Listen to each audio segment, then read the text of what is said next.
The mission of World Toasters is to provide a mutually supportive and positive learning environment in which every member has the opportunity to develop communication and leadership skills, which in turn fosters self-confidence and personal growth. With that, we have the flag already up, pretty fantastic. Help me deliver the Pledge of Allegiance. I pledge allegiance to the flag of the United States of America and to the republic for which it stands, one nation, under God, indivisible, with liberty and justice for all. And now I have the privilege of introducing our Toastmaster for the day on our virtual Zoom. Please help me welcome Steve Olson. Oh, that's me. Sorry. Please bear with me. It's been I don't know how long since I've been a Toastmaster, as in a master of toast, not just a Toastmaster. But welcome, everybody. Welcome for being here, bright-eyed and bushy-tailed, as my grandfather used to say. First, I'd like to, well, I was going to acknowledge our guest, Andrew, but I don't see him on the list anymore. So, Andrew, if you're out there in cyberspace somewhere, welcome. Welcome. I'd like to also, oh man, you see how long it's been? That's 2 uhs in like 1 minute. I'd like to acknowledge our functionaries today also. Firstly, we have Kathy, who's going to be our timer. And Kathy, would you like to tell us just a little bit about what a timer does? Sure. I will be checking. Sorry. I will be doing the timing of each of the speeches, which I believe are all 5 to 7 minutes long. I'll double check our agenda to make sure. And I will be giving signals to those that are speaking with a green, meaning you're still good to go. Yellow and green will appear at 5 minutes. A yellow will appear at 6 minutes, which means cautionary, getting there. And 7 means wrap it up, stop. Thank you. You're welcome. And we also have our grammarian is Jason today. Jason, do you have a word of the day for us? Give me a minute. I will have a word of the day. Well, while you do that, why don't we move to our general evaluator there and take the pressure off? And that general evaluator is none other than George Hazard. Hello. And George, what does a general evaluator do? He kind of keeps an overall look at the meeting itself. He doesn't evaluate the speakers, but he evaluates the evaluators. Just kind of wraps everything, the whole meeting, into a package towards the end. And of course, part of the team is the timer and the odd counter, if you have one, and then your grammarian. It's going to catch our ums. Yeah. Somebody's going to catch them. Somebody's got to catch them. All right, Jason, are we ready? Looks like. What do we got? Veracity. Veracity? Conformity with truth or fact. Devotion of truth. Power of conveying or perceiving truth or something true. Fantastic. And what does a grammarian do other than, of course, give us the word of the day? I'm going to be looking for clutch words such as double words, and just making sure that everything is said as smooth as possible. Perfect. Perfect. Thank you very much. And with that, I'd like to move on to our moment of veracity today. Ooh, see what I did there? Our moment of veracity revolves around motivation, which, by the way, is also the theme of today's meeting. Motivation. What is motivation, you may ask? Well, I may answer. Handy-dandy Google says that motivation is the general desire or willingness of someone to do something. Pretty general. So, for example, I may feel motivated to lose weight. Why is that? Well, my clothes don't fit as well. So I want to fit better into my clothes and look my best.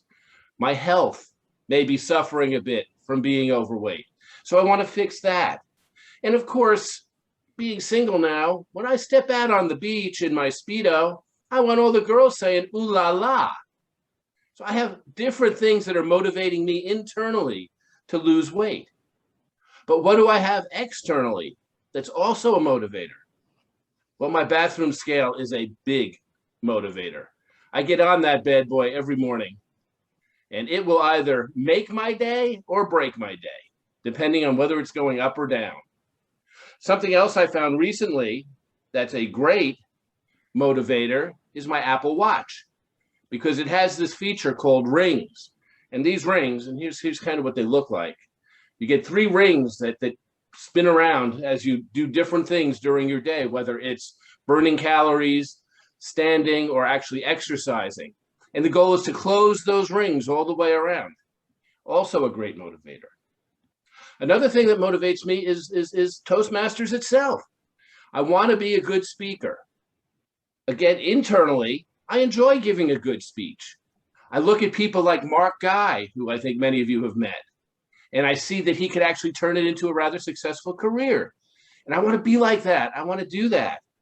And I have my external motivators as well. People like the illustrious Joe Shaw, who is my mentor in Toastmasters and will drive me sometimes fiercely, especially during contest time. The contests themselves are motivators. Getting that applause and getting that medal, standing up there is a great motivator. And then there's people like Oscar, who I watched going through the process this year and winning event after event after event. Oscar, I'm inspired. So my challenge to you today is think about what motivates you to be a better Toastmaster, and what external factors, such as mentors, can you use to help you on your journey. Thank you. With that moment of veracity done, I would like to bring up our first speaker. Kylie, what's the title of your speech today? The title is Why Wake Up? Oh, okay. So we have Why Wake Up, Kylie Kitterell. Kylie Kitterell, Why Wake Up? Thank you, Steve.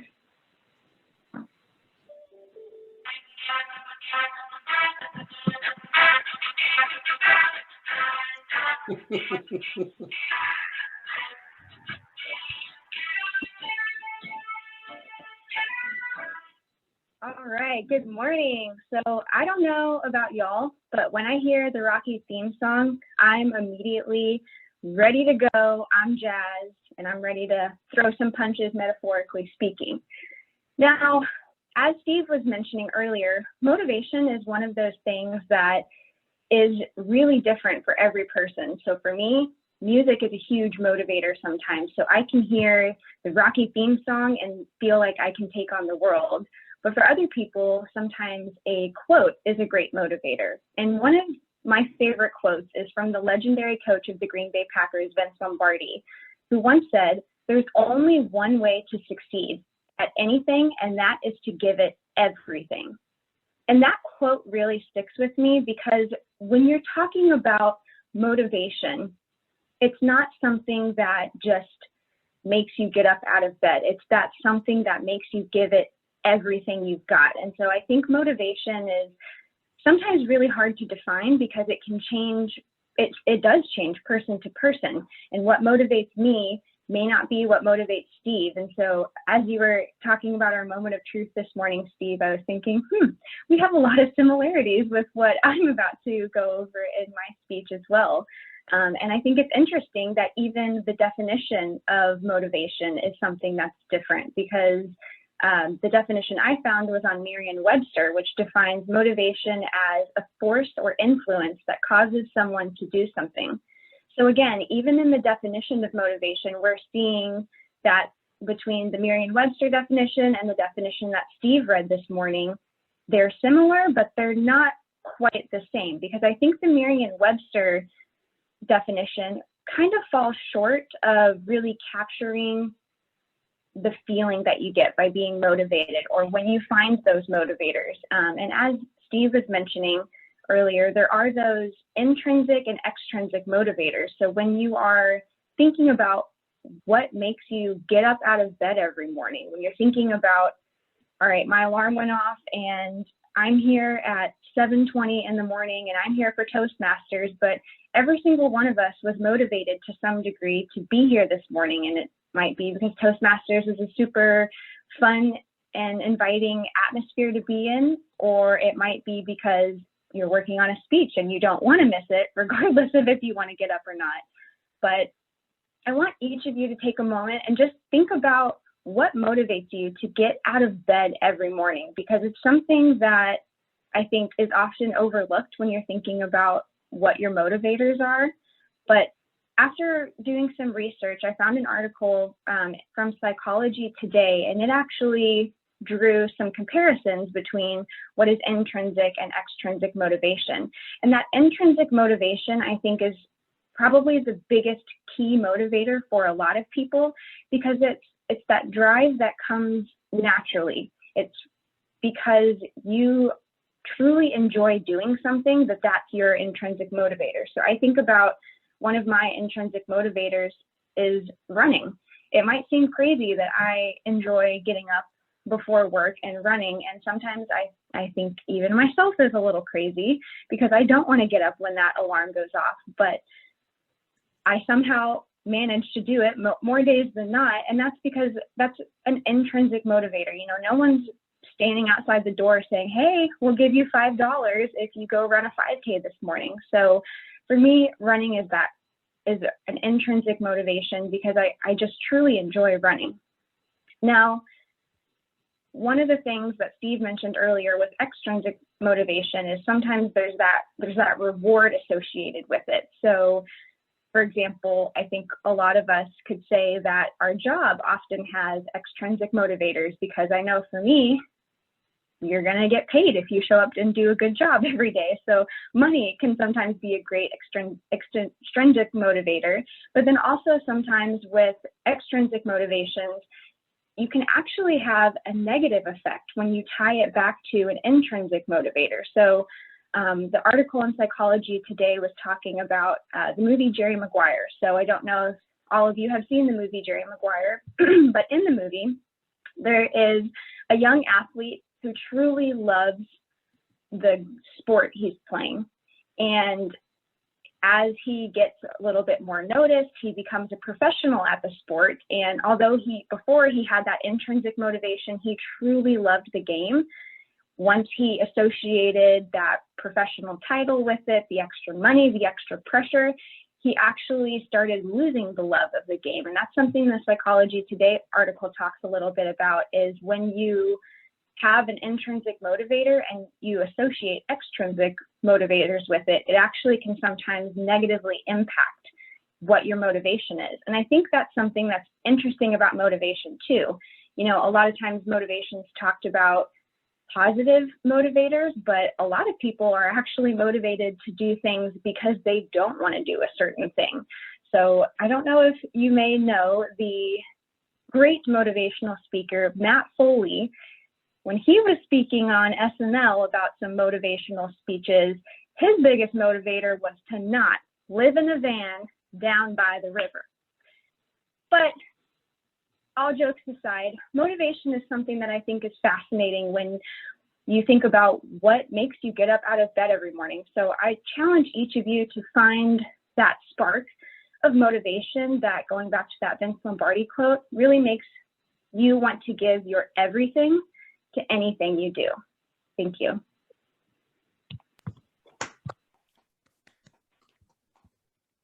Thank you, Kylie. Thank you very much. That was great. I'm feeling better now. I'm not enough to get up at 5 in the morning and run, but feeling better. One of the greatest motivational speakers of our time was a gentleman that some of you may be familiar with, some of who may have heard of. His name was Walt Disney. And he had many a motivational quote during his lifetime. And I'd like to share some of them with you during the meeting today. For example, one of the ones that he's famous for is, all of our dreams can come true if we have the courage to pursue them. That's all it takes, is courage. With that, I'd like to introduce our second speaker, Sarah. Sarah is going to be speaking on her presentation mastery path, and she'll be speaking about something that I really enjoy, which is, as I mentioned before, the beach. And no, I'm not going to come out in my Speedo. So we have Sarah Kocher, A Day at the Beach. A Day at the Beach. Sarah, take it away. Alrighty. Hello, everyone. Today, for my icebreaker speech, I am going to be talking to you about my love for travel and adventure, and one particular experience where that probably went a little far. So you might be thinking, okay, adventure and a day at the beach. Those two don't really go together. Beaches are more for relaxation. And you would be correct, which is why this story is such a fun one to tell. So buckle up, everyone. We're in for a bit of a bumpy ride. So in the summer of 2018, I had the opportunity to travel to Costa Rica with my high school Spanish club, and my friends and I had the time of our lives doing mildly dangerous activities, such as hiking up an active volcano or braving a torrential rainstorm to go trekking in the middle of the Costa Rican jungle, or getting up close and personal with several creepy crawlies that were all bigger than the size of my hand. But today, I want to talk to you about one of the more chaotic days of the trip, our day at the beach. So it started out nice enough, right? The beach was part of a national park, so everything was relatively nice, relatively clean, and relatively safe. Relatively. And the beach itself, too, was absolutely gorgeous. It was like a scene from a movie. The water was clear and warm. The sun was shining, and there was ever so slight a breeze. It was absolutely perfect, and my friends and I had a blast playing in the water. Unfortunately, all good things must come to an end. My one friend, whose name is also Sarah, second from the left, thought it would be a good idea to swim all the way out and touch the giant yellow buoy at the edge of the swimming zone. So she really wanted to just swim all the way out and touch this giant yellow buoy. So we let her do her thing, and we stayed right where we were. Sarah was gone not even 5 minutes when, out of the blue, we suddenly heard screaming and shouting and yelling and whistling. And the lifeguards on the beach were using these giant hand gestures trying to get us out of the water as fast as possible. And things turned into a scene from a horror movie.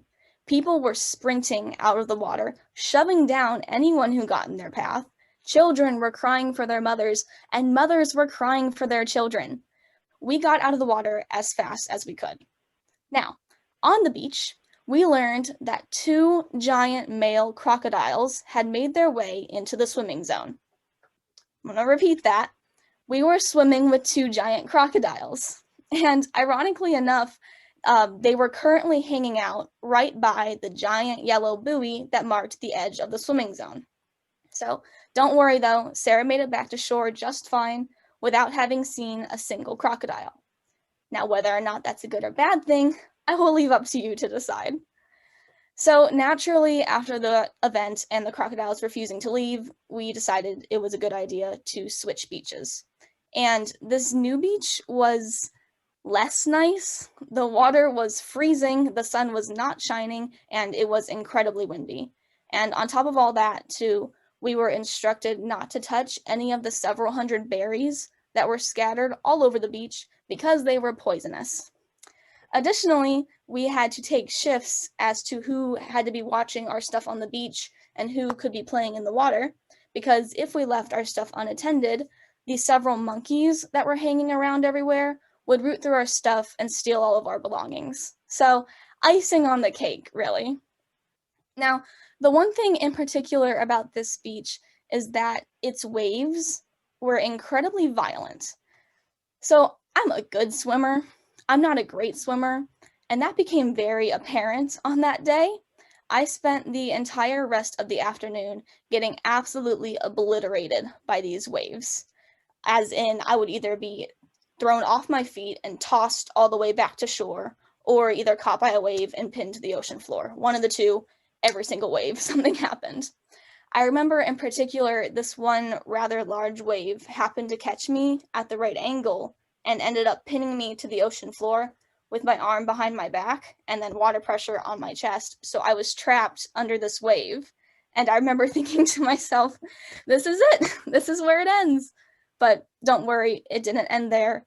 The wave eventually receded and I could come up for air.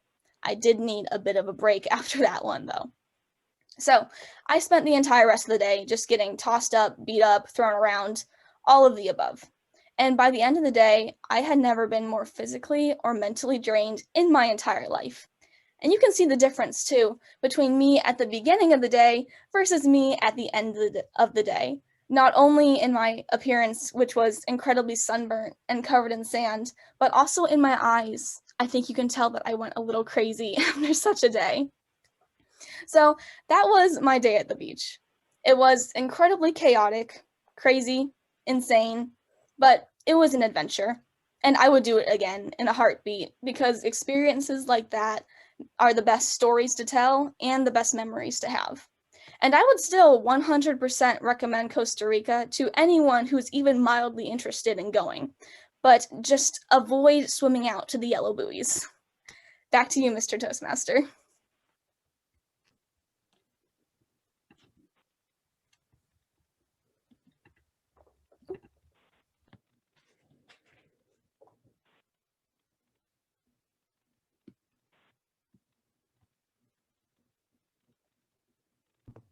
Thank you, Sarah. Thank you. That sounds like it was a lot of fun, I guess. Certainly an adventure. Madam Timer, do we have a timer's report for our two speakers?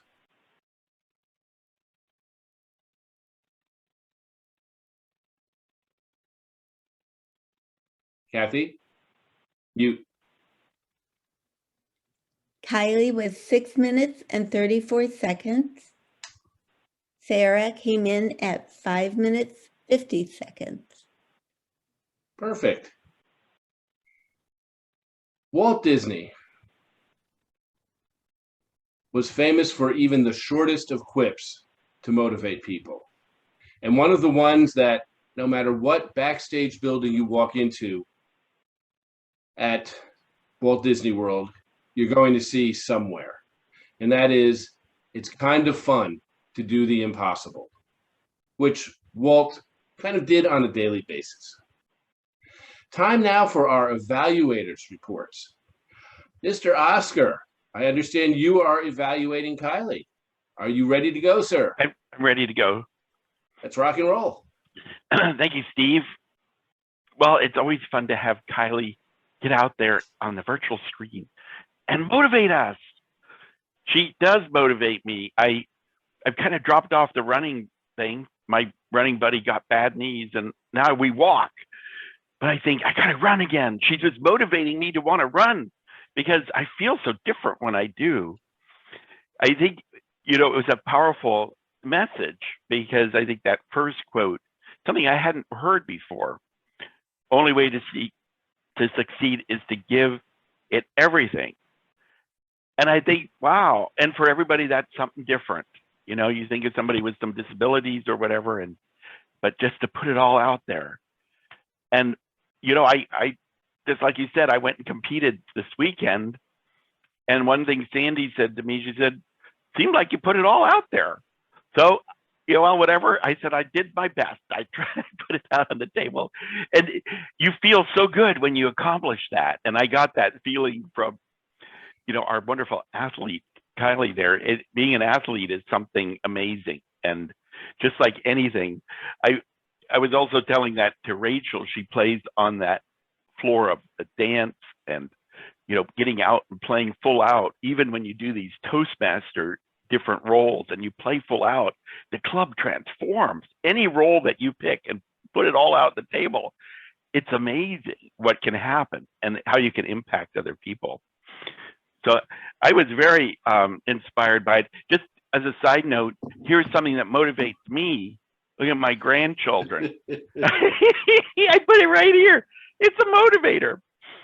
So as far as, opportunities, Kylie, I love what you did, and you did motivate me, and you accomplished a lot. And you also, looked at some of the psychological aspects of things not to have happen, like end up in a trailer park, or whatever, down by the river in a van.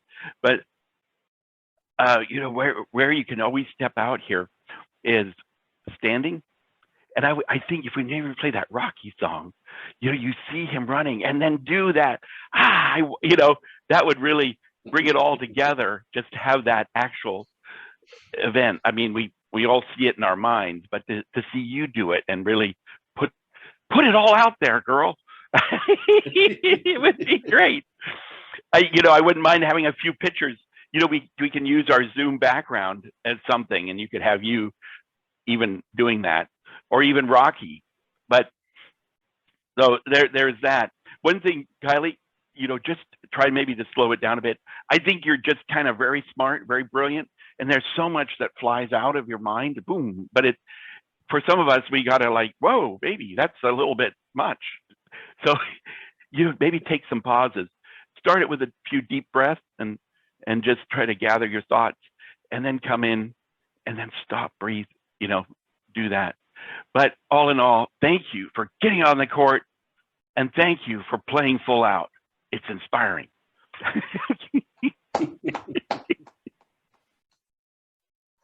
Thank you, Oscar.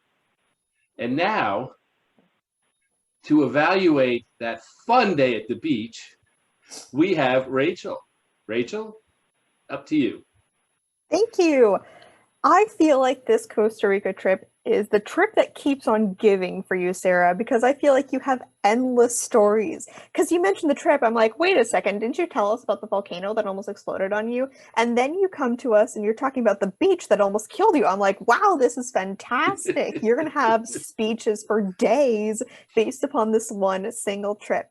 And it was so exciting because even though I had heard about this trip before, you told us a story that I hadn't heard, which really enticed me and wanted me as an audience member to continue listening. On top of that, you had visuals that really worked with the stories you were telling. It didn't distract from you, it didn't distract from the story, it added to it. Great job there. And even in just the very beginning, we knew we were in for an exciting story, but you drew us in even further when you said things such as, buckle up for this bumpy ride, and you told us about your mildly dangerous activities, and you incorporated humor all the way throughout your story that I don't know if you could see me, you were probably paying attention to the timer or yourself, had me falling back in my chair laughing as I'm trying to type everything, but then falling back laughing again and just really enjoying the humor that you presented to us and had a lot of fun experiencing.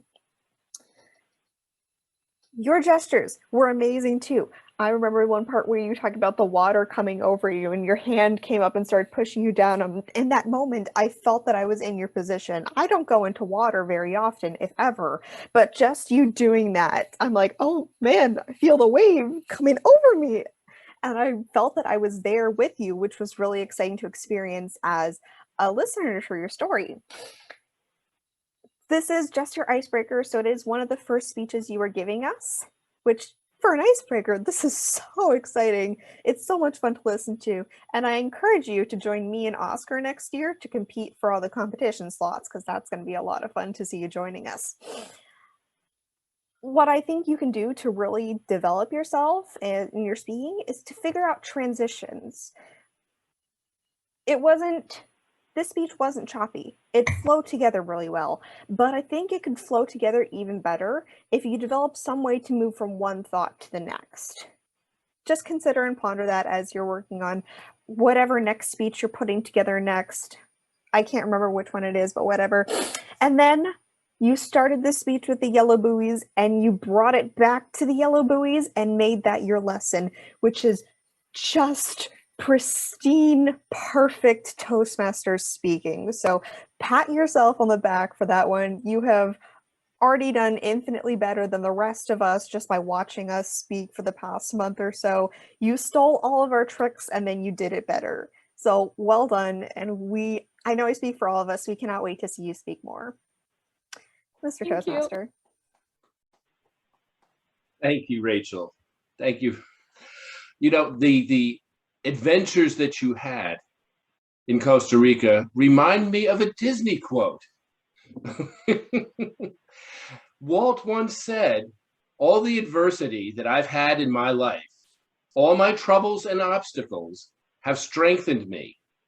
You may not realize it when it happens, but a kick in the teeth may be the best thing in the world for you." That was Walt. So if you think swimming with crocodiles is a kick in the teeth, then there you go. Can we have a timer's report for our evaluators, please?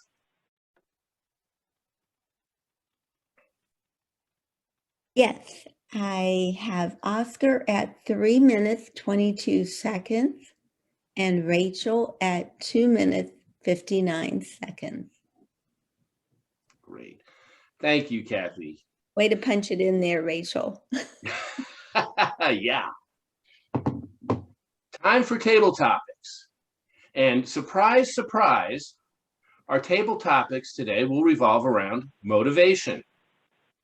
And for your table topic talk today, I would like you to give us your best, most favorite motivational quote and tell us why it's your favorite and kind of motivate us as well. But wait, if you don't happen to have a favorite, I know someone that can reach deep down into your psyche and extract that favorite quote for you. It's called the Lunchbox of Destiny. And here we have a number of quotes. So you have a choice today. You can either tell us what your favorite motivational quote is, or you can suffer through the lunchbox. Who would like to go first? Oh, come on, it's not that scary. George, I saw your hand first. Do you have a quote, George, or would you like the lunchbox to pick one for you? I have a quote, one that always comes to mind, because I was an advocate of listening to Zig Ziglar, a motivational speaker. And Zig Ziglar always said, go as far as you can see, and you can see further. And what that means to me, though, is that you don't have to have all the answers in this world. You can say, well, I'm going to do as much as I can and then see where that takes me. And so often I see that exampled by not only myself, but others.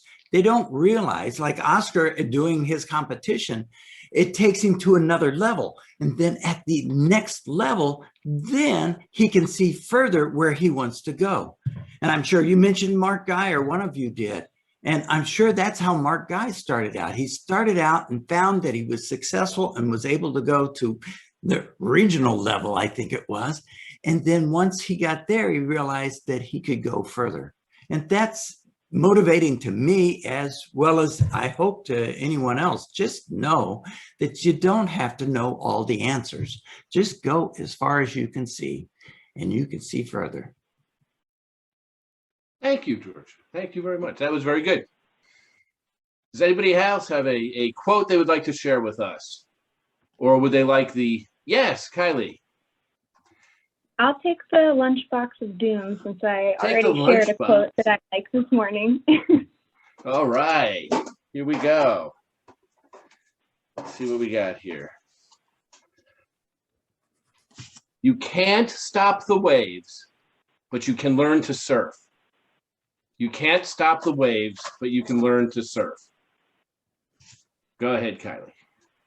That is a great quote, because I think when I think about the ocean, I have had similar experiences to Sarah, where you're in the ocean sometimes and those waves are coming, and sometimes it feels like life, where it just feels like wave after wave after wave coming over you, and you can't necessarily always fight the wave. You kind of have to just take it in. I know I've had times, I used to boogie board a lot when I was younger, and I've totally had times where I'm boogie boarding. I think I'm think I'm in the ocean, everything's fine. That wave comes up and I feel like I'm just circling forever and ever and ever.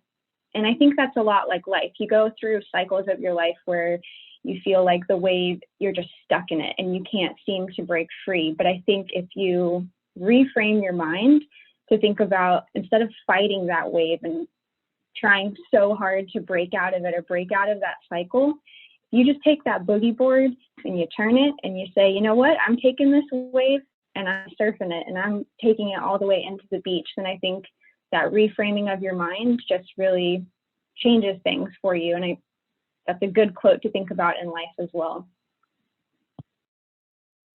Great. Thank you, Kylie. Who's next? Who has a quote that I see Leslie down there. Leslie, do you have a quote or would you like the lunchbox to help you out? No, I have a quote actually. Great. I don't know who coined it first. I know it's been a mantra of mine since I started running is your mind will quit before your body does. For me, running is as much of a mental sport as it is a physical one, because I don't have the body of a runner. So it takes a lot of work for me to do it. As much as I love it and as much as I enjoy it, it is sometimes physically difficult for me, being an asthmatic, being short with short legs, and just my upper body is, I'm more of a bodybuilder than I am a runner physically, physically speaking, logistically speaking. So for me to get out there and try and run a half marathon or try and run a 10K, it can be difficult. So when things get difficult for me, that is my go-to mantra. My mind will quit before my body does, because that is the case. My mind will start telling me, you can't do this, you're not good enough to do this, but my body wants to keep going. So that's how I overcome my own mental struggles with running, is knowing that my body is going to keep going even though my mind may not. So my mind will, and that goes for other things in my life as well. My mind will quit before my body will let me, or before my body does. So that is my motivating factor, and I hope it helps someone as well. Thank you. Thank you.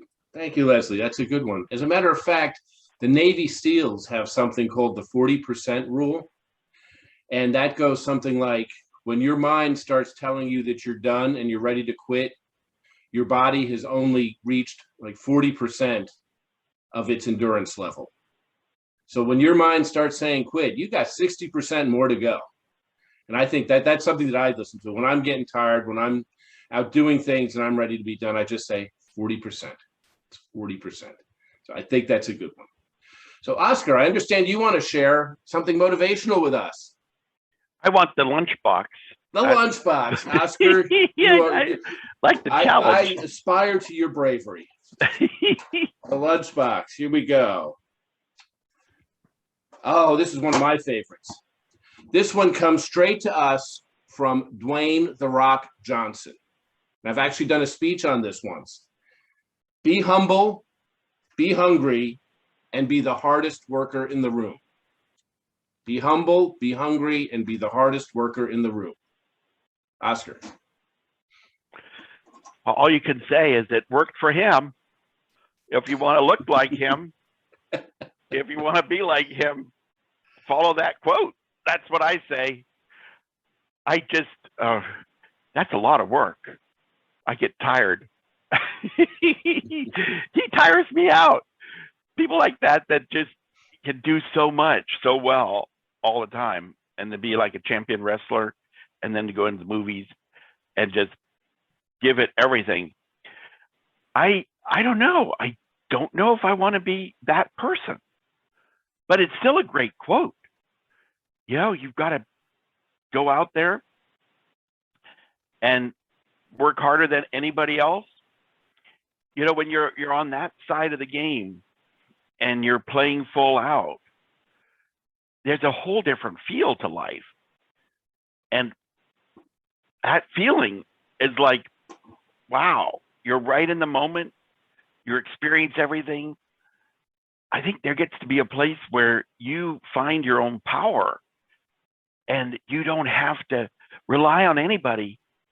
It's a place where victimhood does not exist. And that's a great place because you've taken all your power back and what you want in life appears right in front of you. Well, I'd say go for it. We've had that all day long trying to motivate us to do that, but why not? It might be a little painful, like Leslie says, but when it's all done, boy, the euphoria from all that adrenaline is amazing. So I say, let's try it. And let's do it with this Toastmaster Club in everything we do. Let's put it all on the table and let's be the best at it. Mr. Table Topics Master. Thank you, Oscar. I think we have time for one more if somebody else wants to do one. Oh, Rachel. Hey there. Do you want lunchbox or do you have a quote for us? Well, I wish the lunchbox was meaner because I would have gone with it. But in that case, I do have a quote for myself. All righty then.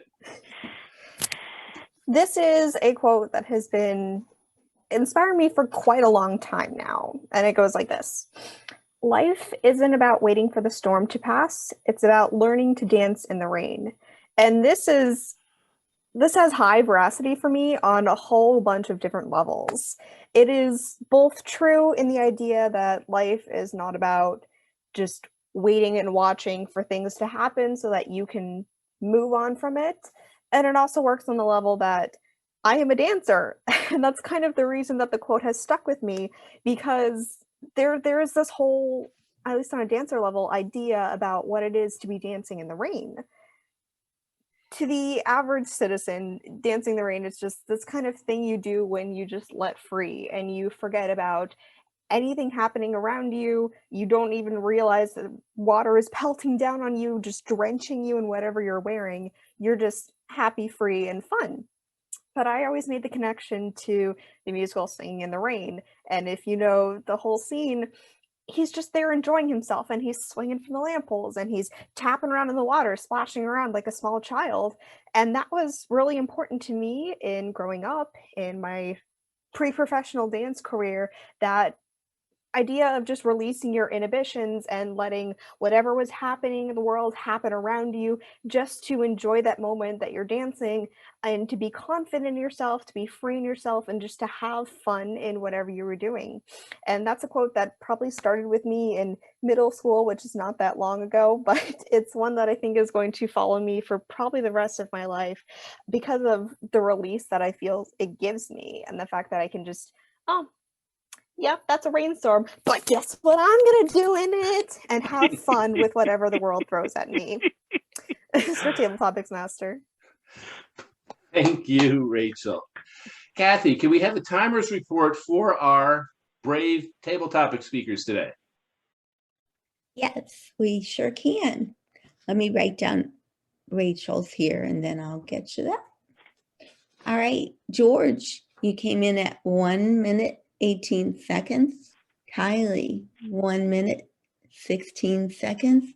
Leslie, 1 minute, 35 seconds. Oscar, you love that red sign. 2 minutes, 4 seconds, but you still came in within time. And Rachel, 1 minute, 58 seconds. And Rachel gets a bonus because she used our word of the day. Yay! But Rachel. Thank you, Kathy. When Walt Disney was asked one time how he does the things he does and comes up with his ideas, he gave a 4-step process. First, think. Second, dream. Third, believe. And fourth, dare. And that's how Walt Disney does what he does. And I say does, not did, because we all know he's sleeping under the castle, waiting to come back to us when the need arises. Jason, are you ready for a grammarian's report from us? For us? Yes and no. So my internet decided to go unstable throughout both speeches. because I decided to pick a role. So it's added to that one.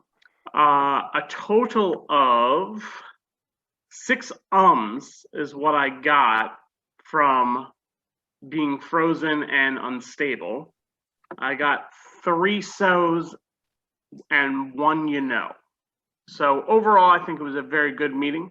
We did have the word of the day 3 times. That is it. I wish I could have caught more, but of course, because I picked a role, you know, powers that be decided to work against me. I'm sure that while you were frozen, none of us had any crutch words whatsoever. So I think we're good. Definitely. George, can you give us a general evaluation? Yes, I think I can. Steve, I'm going to talk about you primarily because you said you hadn't been the Toastmaster of the day for a while, but wow, you knocked it out of the park, mister. You crushed it. You introduced your theme. You had a running theme throughout the entire meeting, and I think that is just a perfect way to do it. You carried it. Your table topics, that lunchbox of yours is amazing. It seems like time after time you can reach in that lunchbox and make table topics work each and every time. I want to point out that Kathy, I love the way that you popped up on the chat so that we could see what the times were that you were measuring. I thought that was excellent. Just an extra way to evaluators. Here's one thing I would like to see of you. And I think, Rachel, you kind of did that because you finished up with the buoy story for Sarah. But both of you try to finish up with attributes, positive attributes of that speech so that they remember, the speakers, remember the most recent thing or the last thing you said. And so if you finish on a very positive note, then that's what they carry away. If you finish on something that they could do better, then that's what they carry away. So you want to always end on that positive note. Yes, you can use the sandwich method. Some people think it's antiquated, but use it. Let's see. Now I got to come up with a positive because I can't end on a negative. But I love if we were voting today, Rachel, Singing in the Rain, you had me watching Fred Astaire doing it in my mind. Thank you. Thank you, George. I have one more quote from Walt Disney to kind of end the day with. And if you could all come off mute, because I would like you all to help me finish this quote. And the quote was, if you can dream it, you can do it. And always remember that this whole thing was started by A mouse. A mouse. a mouse. I'm not even Disney. I knew that. Thank you very much. This was a fantastic meeting. I had a lot of fun. Thank you for making being Toastmaster very easy. And I can't wait to see you all next week. Do we need to pick roles for next week before we put the gavel down? Yeah, that would be great. If we could jump in and take a look. Who could be Toastmaster for starters? Oh, for those of you who are interested, there is an officer meeting on the 19th. I know some of you have already expressed that you can't be there, which is fine. However, just keep in mind that we are going to have to start thinking about officer roles soon. So if anybody's interested in becoming an officer for this club, please let us know. I need to update my status. I can make the meeting. I had a schedule change with work. Perfect. Oh, that's wonderful. Okay. So does that mean you want to be Toastmaster, Rachel?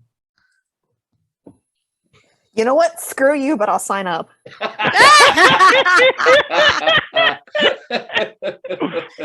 Oh, can you feel the love? I feel it. Sizzling. Hey, that's what Oscar did to me last week. I've done that to people. I did that to people. It might as well happen to me. Right? Not wrong. Well, could we go through the roles quickly? Is there someone Yeah. for a moment of truth? that could jump in and grab that? It's going to be this- after Oh. conference, so I might be able to do that. Okay, that'll be perfect. All right. Okay. Speaker one. Who's speaker one? Speaker one. Speaker one. Speaker one. Anybody? I'm already Toastmaster. I was going to say. All right. Looks like Kylie is taking the timer's role. Okay. Well, I'll be speaker one. If we don't have anybody, I always will jump in and speak. Okay. Let's you can put go ahead. gavel down real if quick. Yeah. If there's anybody, All right. okay. Meeting's All right. adjourned for anybody who Yeah. needs to leave. Yeah. Okay. Thank All you all. right. Thanks, guys. Have a great Okay. day. Thank you. Well, jump in and sign up. Yep. Okay. I have the timer. I got it. Yeah.